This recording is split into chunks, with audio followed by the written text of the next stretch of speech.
My name's Martin. I was already standing at the edge and considering leaving my marriage long before everything finally fell apart. For a while, I had been living in a marriage that felt more like a slow fade than a shared life. But I knew it was time to go during the family barbecue where I was laughed at. That night, after everyone had left and the house was quiet, I disappeared. My wife Julie and I were married for just over 8 years. In the beginning, we were like most couples but deeply connected. We had plans. We didn't just want a house. We wanted a home. That was the dream we signed up for. And for a while, we chased it together. But somewhere around year 5, things started to shift.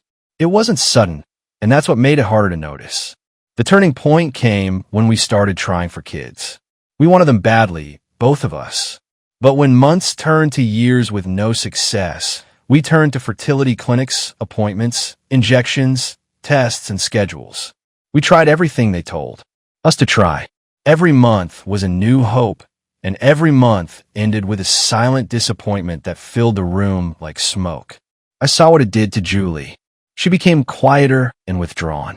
At first, I thought it was just stress. We were both hurting. But somewhere along the line, she stopped trying altogether. Not just with the treatments, but with me. She gave up on the dream. I think when it became too painful to hold on to, she just let it go completely. And with that, it felt like she let go of our marriage too. The affection that once came easily faded, and in its place was this cold, polite distance. We still lived in the same house, slept in the same bed, ate at the same table, but it felt like I was living with a stranger, and the silence between us grew heavier every day. What hurt the most was that she didn't seem to notice or care. She had shut down emotionally. I told myself that love meant holding on, even when the other person let go. So, about a year and some months before everything finally broke down between me and Julie, her sister showed up at her door. She had just gone through a nasty split with her husband. I'm talking full-blown shouting matches, cheating allegations, and even police being called to their house a few times. It was a mess, and understandably, she needed a break. She's my only sister. Or, you can't expect me to throw her out just because they did one thing you don't like. To my wife, Julie, my frustration wasn't valid. There was this one time that stuck with me. Her sister was mocking and throwing digs at me. Instead of shutting it down, Julie chimed in with a smirk and said, "Oh, stop. He's sensitive." Then they both laughed. I felt humiliated. It got to a point where I wasn't even sleeping in my own bed. Julie would let her sister and the kids sleep in our bedroom. I was left to find space wherever I could. Now, I know some people might hear all this and think, why didn't you just leave? And trust me, I asked myself that too. But it wasn't that simple. See, I believe that a big part of what Julie was going through was the pain from us not being able to have kids. It crushed her. And I thought if we could get through that and find a way forward together, then the love we once had could come back. So I stayed longer than I should have, believing that our marriage still had a chance. But deep down, I was starting to realize I was getting tired. One day, I had reached that point where love alone wasn't enough to keep me rooted in a house where I felt like a stranger. So, I booked a quiet consultation with a divorce lawyer, told the lawyer the facts. Weeks after that meeting, the divorce papers were drafted and ready, but I couldn't bring myself to serve them. Not because I thought she'd change, but because some part of me still wanted her to look at me the way she used to, even if just once more. Still, as I waited, the tension didn't reduce. I made a mental to-do list and started checking things off one at a time. The first thing I did was quietly pack some of my essentials, clothes, documents, sentimental items, and stored them in old moving boxes. I labeled them vaguely, just in case anyone found them. After that, I rented a small storage unit outside of town, paid in cash. It was the kind of place no one would ever think to look. I started slowly moving the boxes there, a few at a time. I opened a new bank account in a different name variation. I bought a new phone. I even picked out a new city somewhere smaller, quieter. All of this, I planned it down to the hour. If my marriage were to end, I was ready to vanish like a ghost. But I didn't pull the trigger because despite everything, I still loved her. Somewhere deep inside me, under all that hurt and exhaustion, I was still holding on to the woman I married. One Saturday, I went out to clear my head for a few hours. When I pulled back into my driveway, there were more cars than usual lining the street. Laughter echoed from the backyard. I could hear kids yelling and running around before I even opened the front door. I stepped inside and followed the sounds. The backyard was alive. Kids were darting around with juice boxes in hand. Someone was flipping burgers at the grill. The music was low but steady, and everyone looked like they were deep, in conversation or cracking jokes. There were drinks on the patio table, paper plates stacked high with food, the whole 9 yards. It was a full-blown family barbecue. The only problem, I didn't know a damn thing about it. I paused at the door, just taking it all in for a second. It was like walking into someone else's party in your own house. I kept my expression neutral. I spotted my wife, Julie, laughing with her parents near the patio table. Before I could say anything, one of Julie's aunts noticed me and waved me over. "Martin, come grab this for me real quick," she called. I nodded and made my way across the yard. I've never had any issues with the extended family. Honestly, I always got along better with some of them than with Julie herself these days. So, I forced a smile and went to help. As I handed over the tray she needed, another relative leaned in with a curious smile and asked, "Hey, where have you been all day? We've been here for hours. Didn't you know we were coming?" And just like that, it clicked. I was excluded. I barely opened my mouth to respond when my sister-in-law cut through the chatter, her voice loud enough, saying, "You know, if Martin disappeared tomorrow, I don't think anyone would even notice." Everyone burst out laughing. And to top it off, her sister added, "I didn't even know you weren't around." It was meant to be a joke, sure, but not to me. So I raised my hot dog like it was a glass of wine, gave a half smile, and said, "Challenge accepted." Nobody said anything after that. A few people glanced at me, probably thinking I was joking too, but I wasn't. That was the moment I made the decision. I was done being invisible in my own life. By the time the barbecue finally died down and most of the guests had left, the house was still buzzing faintly. This was the night I was already thinking of leaving the marriage. And with what was said to me today, I wasn't going to wait for things to get worse. I didn't need much, just the basics. A couple of clothes, my laptop, important documents, and cash in a duffel bag. Before walking out the door, I left a copy of the signed divorce papers right in the middle of the kitchen counter where she'd have to see it in the morning with a yellow sticky note placed neatly on top. It said, "You noticed yet?" Then I walked out, locked the door behind me, got into my car, and drove off. That same night, I deleted every social media account tied to my name. Instagram, Facebook, LinkedIn gone. Then I pulled out my old prepaid phone, swapped out the SIM card, and tossed the original one into a storm drain at a gas station 2 towns over.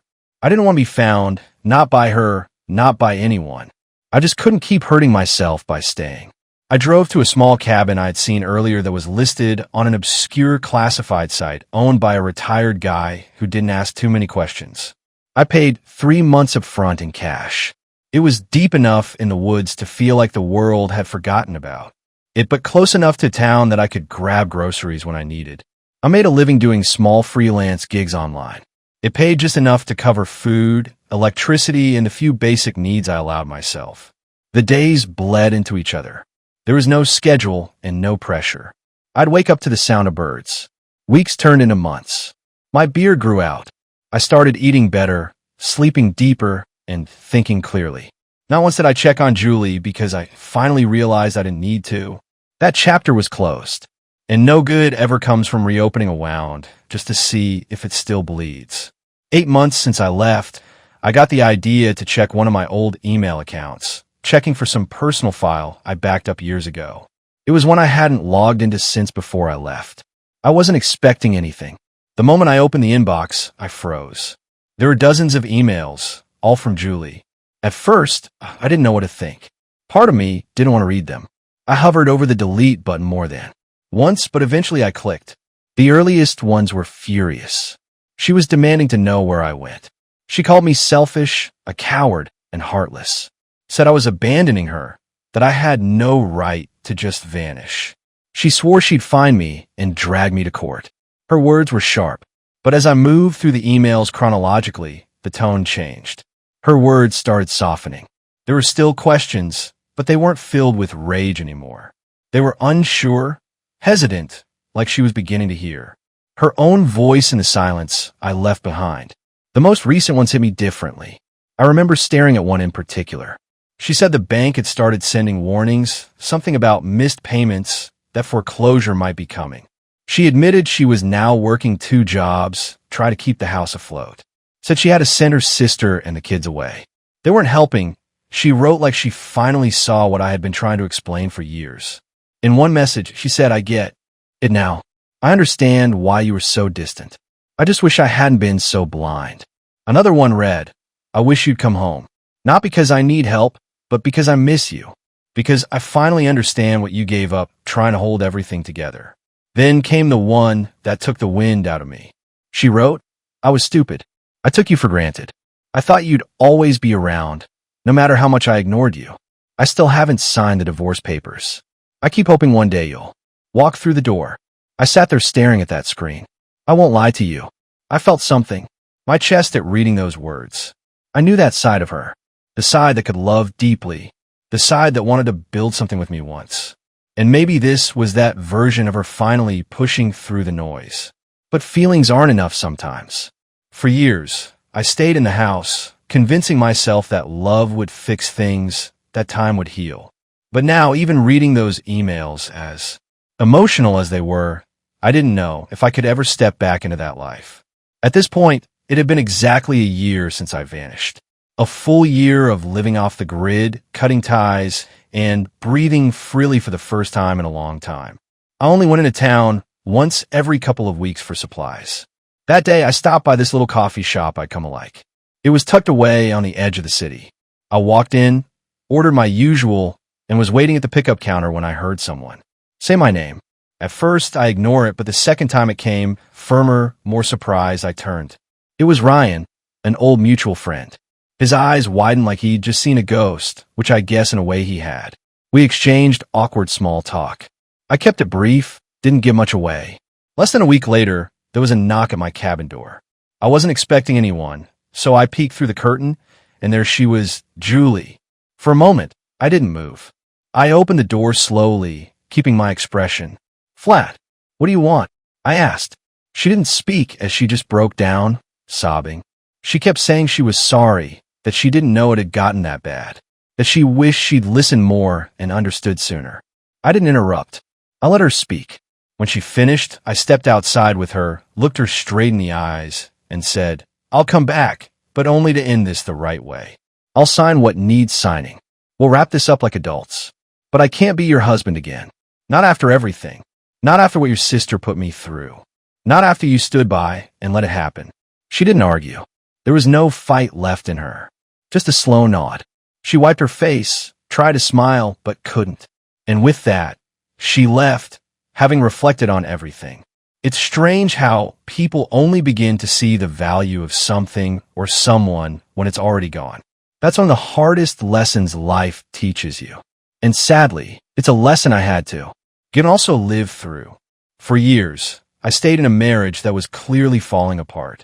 But what nobody tells you is that love can't survive when one person is trying and the other has emotionally checked out. I endured the constant disrespect, the belittling, the chaos that came with my sister-in-law and her kids because I loved Julie. I became invisible in my own home. But the crazy thing is, it all only started making sense to her after I vanished. That's when she realized what I had been trying to say all along. And maybe that's what some people need, the absence of what they always assumed would stay. So, if you're watching this and you're in a situation where you feel like your presence is being taken for granted, I hope my story gives you something to think about. Don't wait until you're broken just to prove that you are whole. And if you're someone who's been pushing someone away, ask yourself why it takes their absence for you to finally see their worth. ED. Really love to hear your thoughts on all this. Drop a comment. Share your own experience. If you've been through something similar, or even if you haven't, tell me what you think. And if you know someone who might need to hear this kind of story today, please share it with them. You never know who's sitting quietly with their bags already packed, just waiting for one more reason to disappear. Thanks for being here.